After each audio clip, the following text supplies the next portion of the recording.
Beis Lag Boimer, for me this means it's the Yutzat of Shragan Yui Gestetner, Shragan Yui, but Chaim Eliezer David has been my shitta for many, many years, until unfortunately we lost him in Tufshin Payalov by the terrible tragedy in Iran.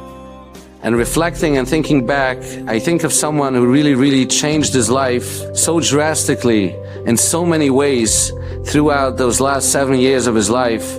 Originally, I got to know Shragi in 2015. That was really when his spiritual journey started, when something personal happened in his life that he felt was a call from Shemayim. And throughout the summer, at the end of summer, Chodesh El of 2014, he was very into becoming closer to Hashem. He told me that Erev Rosh Hashanah Tufshin Ayin Hai, he had a very strong couple of moments with Hashem.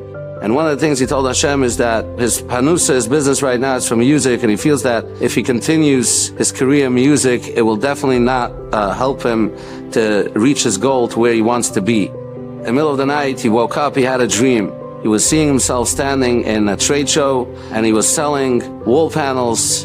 He went to his rabbi the next morning, and the rabbi told him that, I think Hashem Yisburach was listening to your tefillas.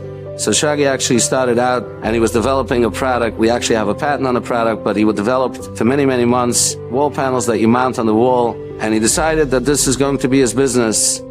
Being together with all these years with Shagi, I witnessed many stories in his strength in Kabula and Shmiras Hanayim. When we got to Vegas the first time for a show, the furniture show, we used to go twice a year. Shagi was, had been in Vegas many, many times in his life prior to business and prior to me getting to know him. And he turns around to me and he says, Chaim, let me tell you something about this place. We're not being here, we're setting up the show, we're going to be here for around a week. You have to be yourself mizboinen when you land in this place. You have two ways to go. One way, you could keep your eyes open and free and look around. Or, you could say, Hashem has put me in a place and He's giving me a tremendous opportunity that after a week He could walk out of this place with a whole bag full of zechis and full of oilam haba by not looking out. And all it takes is just 5 minutes of His boniness, and you'll make a tremendous nachas riyach for the Eibishter that you can't even begin to imagine. And also Shagi shared with me that, when he changed course of his life, he looked through his computer and his phone and YouTube and all the places for all the videos and all the time that he spent watching videos and movies, and he wanted to be makabel azeh limazeh, that he would learn an hour Torah for every minute that he watched. And many years later, one day he came into the office and he said to me, Chaim, today I'm very, very happy. So I said, why? So he said to me, today I finished learning all the hours of Torah that I was makabel to learn against the hours that I watched movies and videos.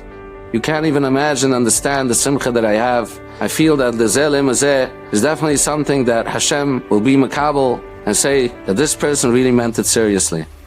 Reflecting on Shragi's life, I think I could say that really he wasn't a Rosh Hashiva, he wasn't a Rebbe, he was a regular guy, just like all of us. He did business, he had a family.